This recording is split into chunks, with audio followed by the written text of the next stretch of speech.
My check, 1, 2. See how our leaders become misleaders, and see how our mentors become tormentors. Freedom fighters became dictators. They're killing our people in Karamoja. We are fighting for freedom. Thank you. Thank you.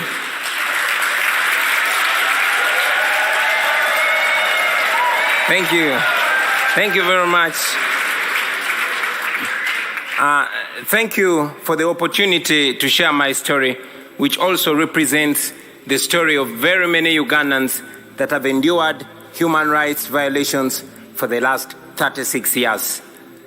I never intended to get into politics, and neither did I pay much attention to the political space until my personal consciousness was awakened rudely by my personal humiliation at the hands of a security operative. I'm a musician, and in 2005, I was the hottest artist in town, singing about parties and girls and money. And so, like any other 23-year-old who is successful, I went out and bought a big fancy car, a Cadillac Escalade with spinning wheels and a personalized number plate, Ghetto. One day, I was at a nightclub in Kampala when a security operative pulled me out of my brand new car, slapped me in the face, and put a gun on my head. And he asked me, "Yo, why are you showing off? Don't you know that this country has owners?" I drove away humiliated, and this horrible feeling was all over me, a feeling of you deserved it. Because he was right.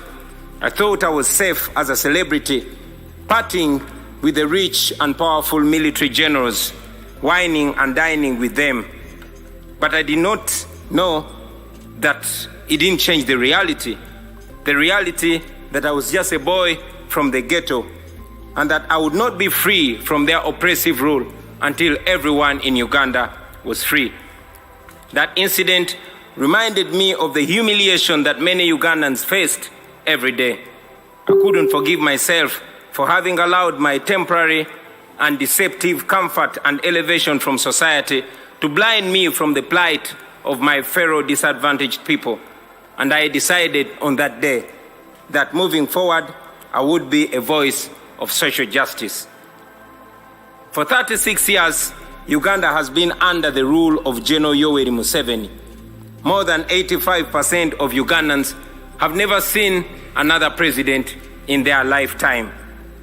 Not because the law allows it, no, but because he has always changed the constitution with the help of a compromised parliament, and he has always rigged elections with the help of a personalized military.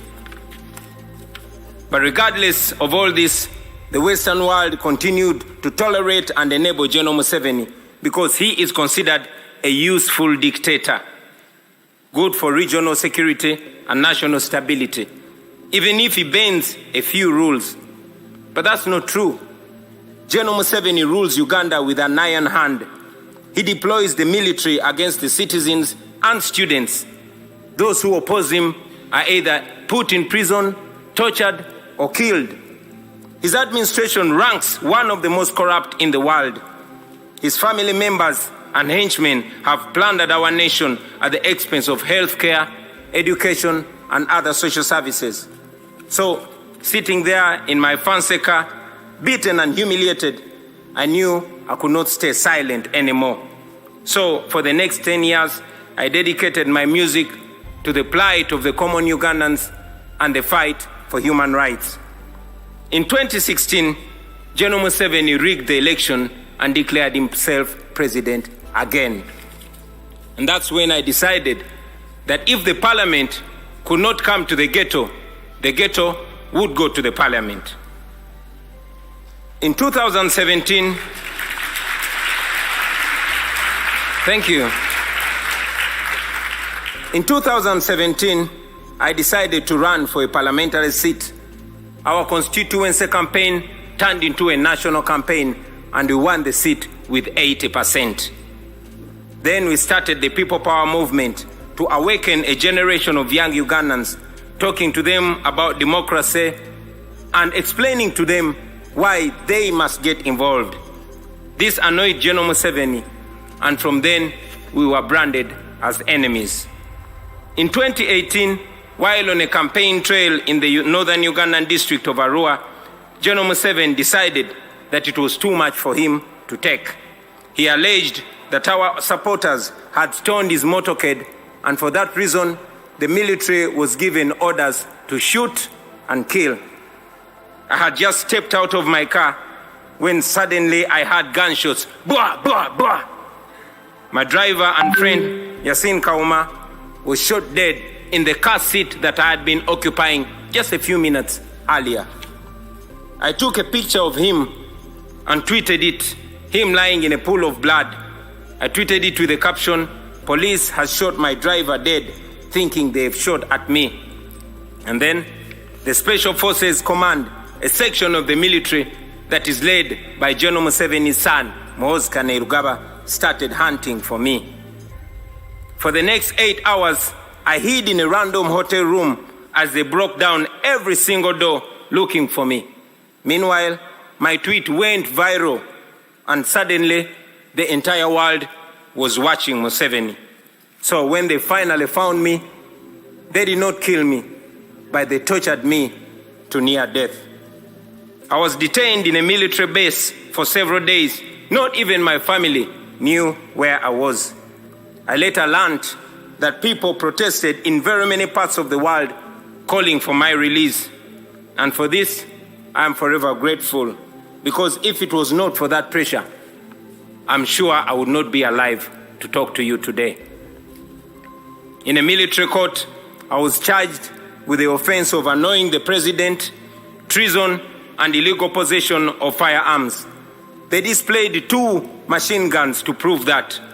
And of course, these were trumped-up charges.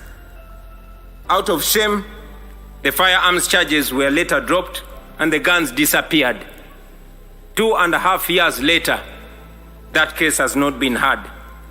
So, in 2019, I announced that I was running for president. Now, under General Museveni's Uganda, that means 3 things. It either means prison, or being forced into exile, or death. But we were ready for all that. And yes, that's exactly what happened. We endured the most horrifying campaign, the most violent campaign, the most brutal and murderous campaign you can ever imagine. In November 2020, I was arrested for allegedly violating COVID-19 regulations, a convenient excuse for Museveni to suppress his political opponents. Our supporters protested against my illegal detention, and the military went on rampage. They shot and killed hundreds of people. But of course, General Museveni came out and said that they killed only 54 protesters. Thousands were arrested, and instead of the accountability for the massacre, General Museveni came out and praised the military for a job well done. A few days later, my bodyguard and friend, Frank Senteza, was deliberately run over and killed by a military police car. Thousands of our supporters were then abducted by security operatives in unmarked vehicles called drones in Uganda. And as I speak to you right now, many are still missing, while others are still in illegal detention, simply for supporting me and our party. Those who were lucky to return, they came back with severe torture marks and horrifying stories. Stories of eyes and fingernails plucked out. Stories of men being castrated and women being raped in detention. But we never gave up, and we will never give up. It wasn't me challenging General Museveni. No, it was an entire generation. And for the first time, there were no tribal lines, there were no religious lines, there were no class lines. The entire population was speaking with one big voice. All our people were saying, people power is our power. It was the biggest public phenomenon that I had ever seen. Now, I had been a celebrity, I had done hit songs, I knew what it meant to be famous and having people chant your name wherever you go. But this was different. On election day, after casting my ballot, I went home only to find my house surrounded with hundreds of soldiers, and later I learned that the same was happening to all our party offices across the country. The internet was switched off. Mainstream media was placed under strict censorship. Any radio station that dared to report on the election was immediately shut down. Radio presenters and journalists were arrested. And so in this complete blackout, General Museveni declared himself winner of the election again. International authorities challenged the results as fraudulent, not free, and not fair. But I remained under house arrest for the next 11 days. Ladies and gentlemen, it is not an exaggeration to say that my life is in danger because I live in Uganda, and after here, I am going back to Uganda. I have lost friends and colleagues at the hands of security forces. I have been arrested and charged very many times, and my only crime has been challenging General Museveni's dictatorship. I'm therefore here to tell the world with clarity that General Museveni is not the leader you think he is. He is a threat to the people of Uganda, and yes, he's a threat to the entire region. The international community has already recognized that the 2021 election in Uganda was neither free nor fair. And it's important that these words are followed with firm actions. First, we call upon the world leaders to stop shaking General Museveni's blood-stained hands through funding and cooperation. Secondly, we call upon the governments and organizations all over the world to impose sanctions on him and the people that he uses to torture and kill innocent citizens. Thirdly, we call upon all those who value democracy and human rights and the rule of law to isolate General Museveni because he has distinguished himself as an excellent violator of human rights who has no respect whatsoever for human life and human dignity. And fourth, we ask you to support our demands for accountability for the crimes against humanity that he has committed and continues to commit against the people of Uganda. Now, for far too long, the Western world has believed that allowing dictators to hold their nations hostage is an unacceptable cost for perceived security. Leaders who tolerate dictators and treat them as legitimate partners are complicit in their crimes. Please do not be partners in crime. Do not sacrifice your moral obligation.